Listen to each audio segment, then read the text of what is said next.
Hi and welcome. If you're new to my channel, my name is Hannah. I post everything about homemaking and motherhood, and today I am super excited to be sharing with you the birth story of our first son, Wesson. He was born right here in our home as a planned home birth just over 3 years ago. When I was planning for his home birth, I loved listening to other women's home birth stories and just found them very encouraging. And I knew that when I started my YouTube channel that would be something that I really wanted to share with you all about as well. The area that I live in, it is sometimes kind of hard to find a midwife. So I knew that the sooner I could find one, the better. Even though I wasn't pregnant yet, I did start kind of looking around for a midwife through friends and people that I known in the area, maybe had a home birth. I started asking around and I was able to find a midwife in the area.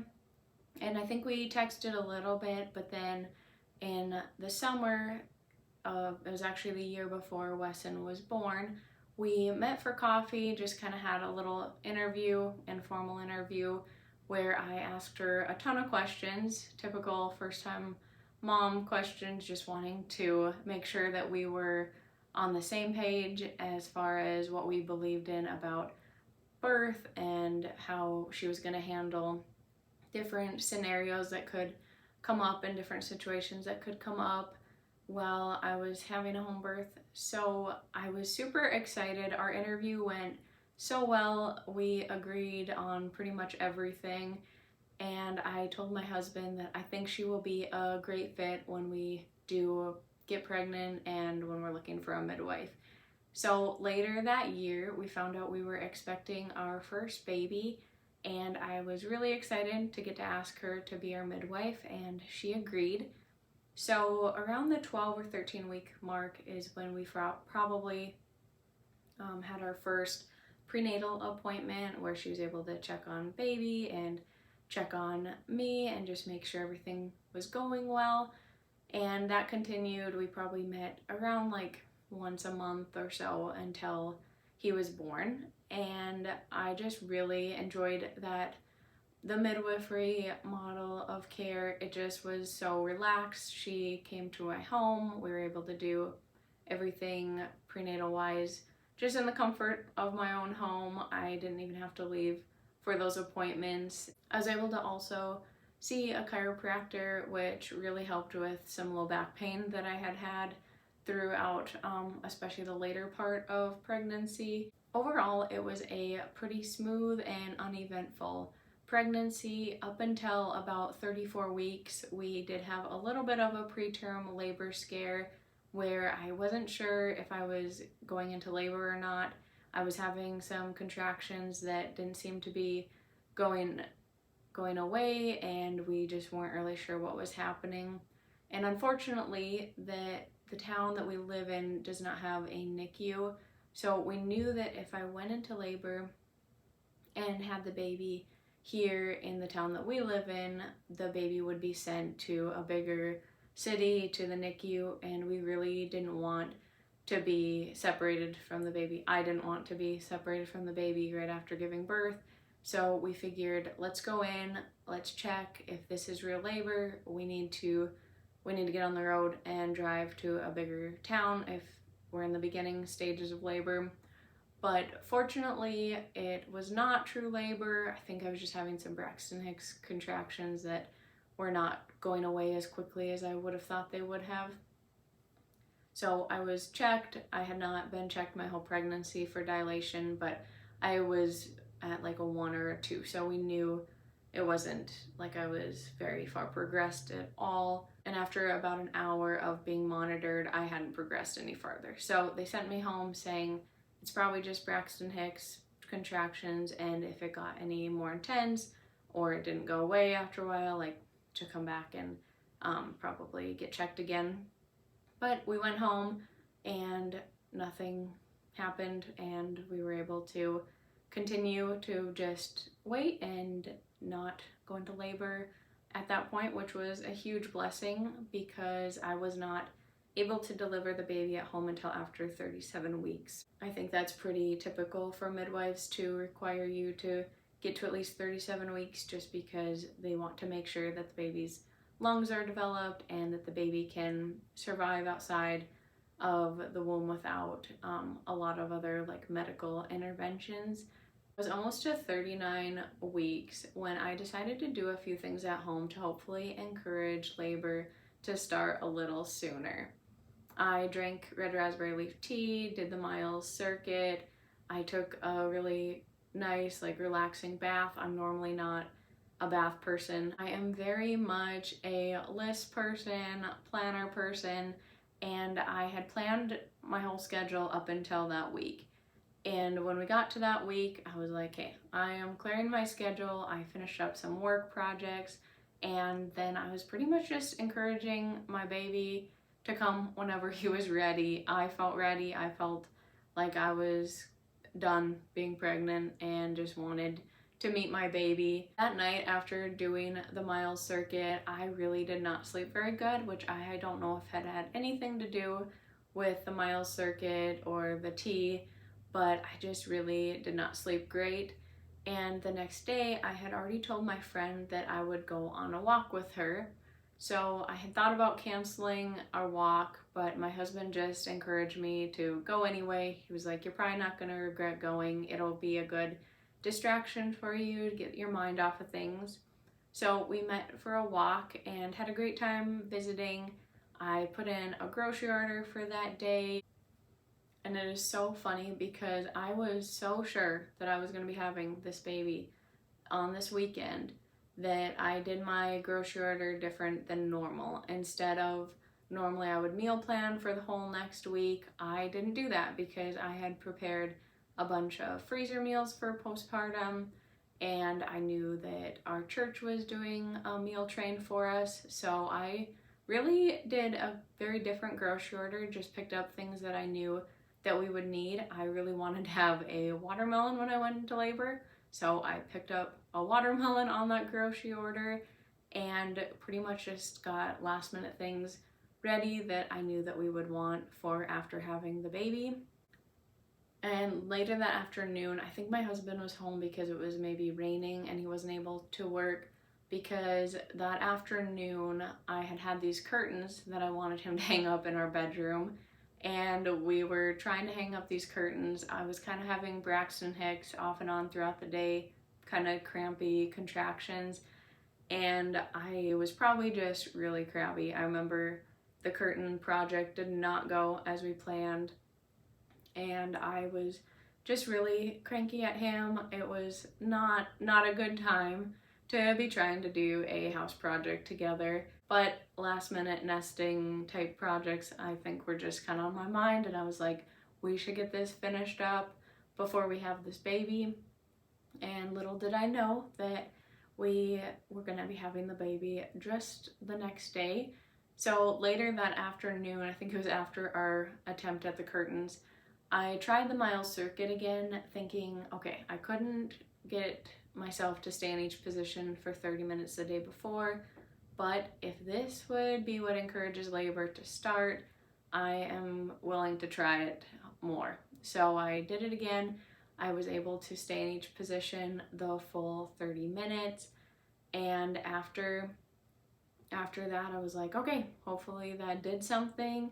It was not the most comfortable thing to do, but I was able to complete the hour and a half of the Miles circuit.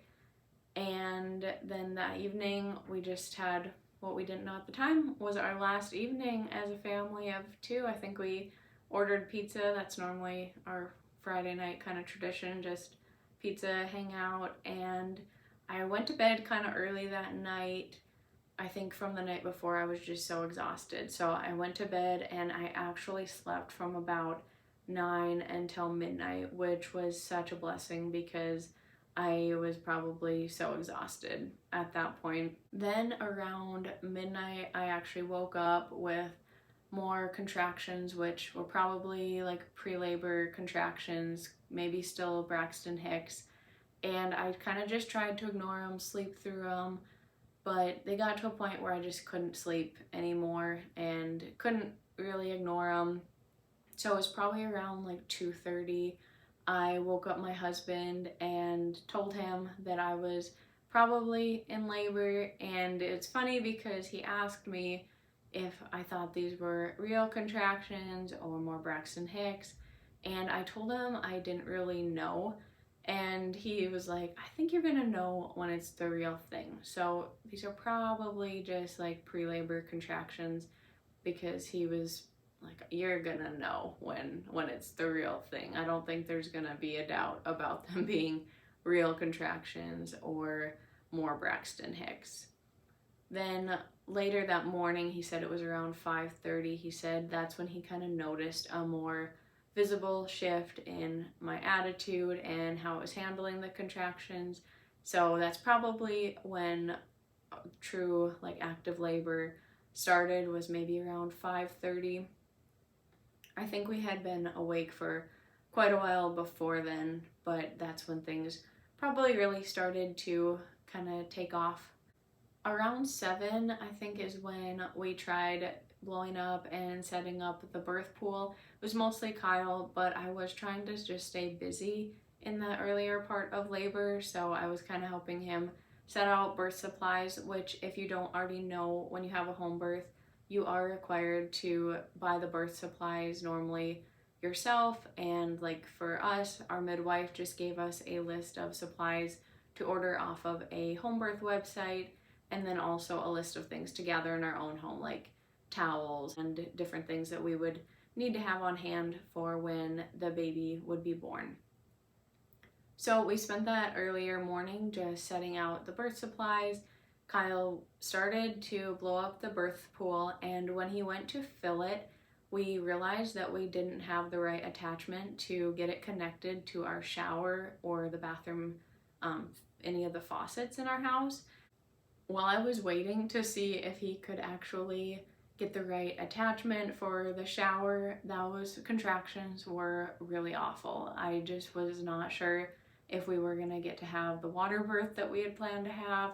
I had been really looking forward to being able to labor in the warm water. I knew a lot of women have said that can be great pain management, so I was really looking forward to being able to just labor in the water. And all those plans of having a water birth did not seem like they would even be a possibility, especially if we couldn't get this connection right with our faucet and the hose. So thankfully, Kyle was able to call his dad, and they were able to find a part that worked. And funny enough, his parents have a lawn mowing company that Kyle works for, and they were able to find a sprinkler part that they would normally use to install sprinklers. They were able to find this little adapter that worked to connect the hose and the bathroom shower. I was so thankful when he was able to have his dad bring him that piece to connect the birth pool, the hose to the shower, and we were able to fill the birth pool and carry on with the plans of having a water birth. While Kyle was filling the pool and while he was getting other supplies ready, I just remember trying to stay busy. One of the things that I did that morning was I cut up the watermelon that I had bought as a labor snack.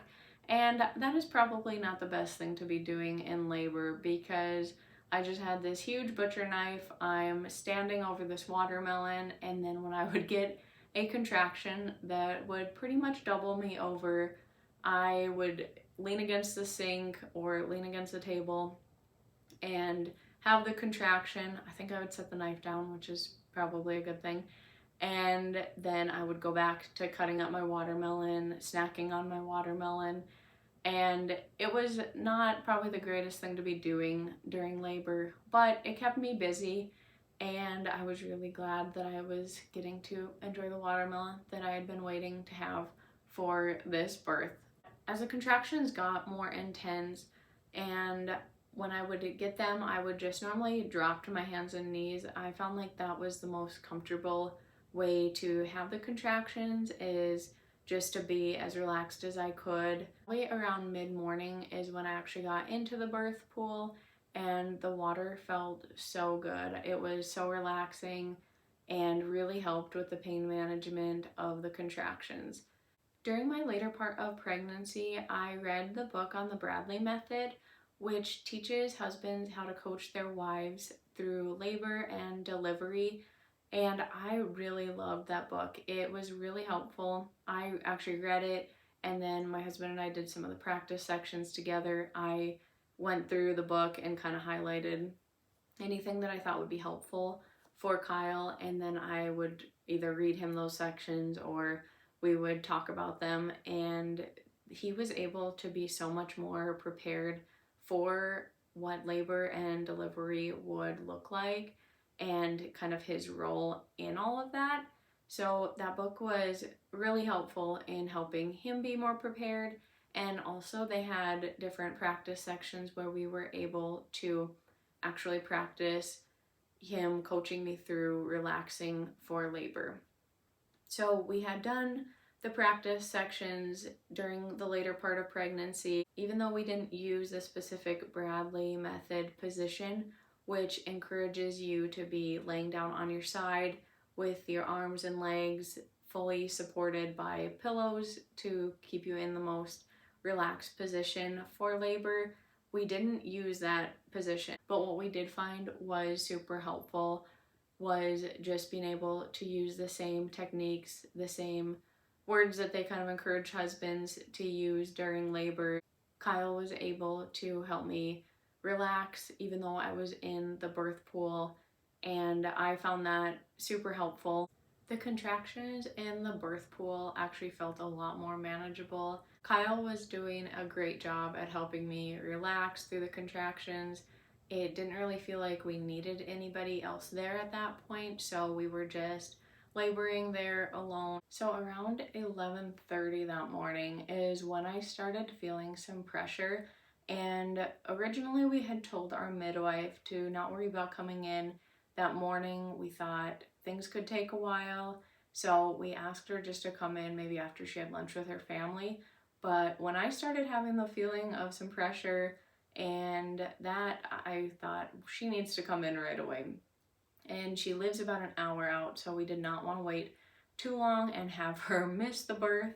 So we texted her, Kyle texted her, and just asked if she would head into town. So thankfully she was able to get on the road right away. So she got to our house at about 12:15, and she was able to just check on me, check on baby. Everything looked great. So she continued to let Kyle and I just labor like we had been. He was doing a great job at helping me relax and just coaching me through those contractions. She did notice that we had let the birth pool cool off too much, and she and Kyle were boiling water, just trying to get the temperature back up where it should be, because the baby needed it to be body temperature when he would be born, just so that it would not be like a shock to him to be born into cooler wet water. So they were just boiling water, trying to get that temperature up where it needed to be. Thankfully, they were able to get the temperature of the pool back up, and then it was around 1:30. My midwife asked if I'd be willing to try to labor on the toilet for a little bit. And if you've never heard before, it is called the dilation station. That's what some people call it, just because it can get labor moving a lot faster, especially if something is kind of stalled. And sometimes that is all it takes, is just sitting on the toilet for a few contractions. So I was willing to give that a shot. They helped me get moved over into their bathroom, and I hated those contractions. They were just super painful and very uncomfortable. But within a couple contractions, my water broke. And right after my water broke, I just immediately had this urge to puke. And thankfully, Kyle was able to grab me a bucket, and I threw up. And immediately, like, we knew that had to have been transition, just the way that happened so fast. I've heard of a lot of women needing to throw up right after they hit transition, and that had to have been what I was experiencing that moment, because it was just so intense. After that happened, we knew that things were gonna progress a lot faster. So I moved back into the birth pool, And within an hour, I felt the fetal ejection reflex start, which that is just your body pretty much pushing for you. And it is completely out of your control. It was the craziest thing to experience just when the contractions would happen at that point. I just felt my body just pushing this baby out, and I had no control over it. There was nothing I could do to stop it. It was just my body doing it all on its own. And right away, I thought my midwife didn't want me to actually try pushing. So I just was kind of letting these fetal ejection reflex contractions just happen. And I was just trying to still like relax as much as possible through them, even though at that point it was really hard to be completely relaxed. But about 10 minutes into that, she asked if I was trying to push. And when I told her no, I was just letting my body do it, she was like, you can try to work with your body. When you feel those contractions, push with your body. So that I started doing that about 10 minutes into those contractions, and then it was crazy because in between those pushing contractions, I was getting these little breaks where I was actually able to pretty much fall asleep. So I know that sounds super scary. I'm like taking a nap in the pool, but I was leaning over the edge of the birth pool. Kyle was like holding my arms, kind of supporting me, so I wasn't gonna slip into the water or anything. But he said in between those contractions, I was literally snoring. So he said I was taking my relaxing to a whole new level at that point, because I was able to get these little breaks where I was able to take like this little nap. And that was such a huge blessing because I was able to meet that next contraction with so much more focus after those little breaks that I was getting between. It was amazing. It was just what my body needed to be able to keep going, because at that point I think I was getting into the self-doubting phase where I just felt like I couldn't do this any longer. I felt like I just wanted to give up, but as you know, with birth there is no backing out at that point. It's like you're doing it whether you want to or not. And I was getting to that point where I just felt like I couldn't do it any longer, but I was getting these little breaks where I was able to just wake up or come back to it. I think the contractions would just kind of bring me out of that relaxing, and I was able to continue getting through these contractions that were so intense and so painful. But less than 30 minutes later, he was born. My had told me like, hey, reach down, you can feel your baby. And as he was, like, I knew his head was out, I was able to reach down and feel his fuzzy little head. He just had so much hair already, and my midwife was kind of able to help guide his body forward, and I was able to grab him and just bring him up out of the water. And that was just such an incredible time, getting to finally meet this little baby that we had been waiting so long to meet. Kyle was right there at the edge of the birth pool too, so he was able to see him right away and get to meet his son. That was so cool and something that we had just been waiting for so long. And pretty much right after, my midwife was a little concerned that I was losing too much blood, and with the water it just was hard to tell for sure how much blood I had lost, and the placenta still hadn't come out yet. So she did encourage me to get up and let's like move into the bedroom so we can hopefully get the placenta out and then just make sure I was okay as far as bleeding. So I pretty much picked up my baby in one arm, had him, and just stepped over the birth pool. And Kyle was like trying to help me, and I just pretty much was like, no, I'm fine. I don't need help. I was probably so high on adrenaline. That adrenaline rush was just, I could not even think straight. I should have had help, but instead I just pretty much was like, nope, I'm okay. Stepped out over the birth pool, walked into our bedroom, and my midwife did kind of push on my stomach a little bit to try to get my uterus to contract, and that did not feel good at all. But she gave me some shepherd's purse too, which is like an herbal tincture to help with the bleeding, and we were able to get the placenta out. Pretty much the concern of bleeding was fine. It ended up being fine. I didn't hemorrhage or anything, but I was thankfully able to just crawl into bed and hold my newborn, get to enjoy these newborn cuddles. It was just really fun being already in the comfort of our own home. A little bit later, Kyle cut the cord, and then we were able to weigh him. And that is a funny story because when my midwife and Kyle weighed him, I was up on our bed, and they were at the end of the bed, and they had him in the sling weight, the thing, you like set the baby in the sling, and then there's the scale on the top that shows how much they weigh. And my midwife and Kyle looked at the scale and then kind of looked at each other, and they couldn't believe it, whatever they were seeing. I couldn't see what it said at that point, but they were like, no, that can't be right. So they weighed him again, and sure enough, he was 9 pounds, 3.5 ounces. So just a lot bigger than what we were expecting, especially since he was born at 38 weeks and 5 days. We were just kind of shocked at how big he already was.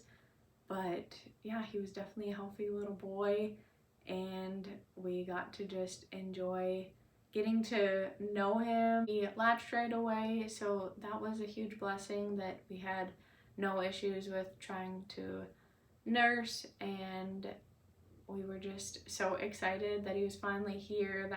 It was truly the birth that we had been praying for and hoping for. So we were so blessed to be able to welcome this baby at home and to not have any complications with the delivery or with him after he was born. He was so healthy and thriving, and we were just so thankful. So I hope you enjoyed this birth story. I really enjoyed getting to share it with you all. And if you haven't yet, I'd love it if you subscribe to my channel. In a future video, hopefully soon, I will be sharing the birth story of our next son, Canyon. He is about 10 months old at this point, so I am really excited to get to share his home birth story as well. So stay tuned for that. I hope you have a great day. Thanks for watching. Bye-bye.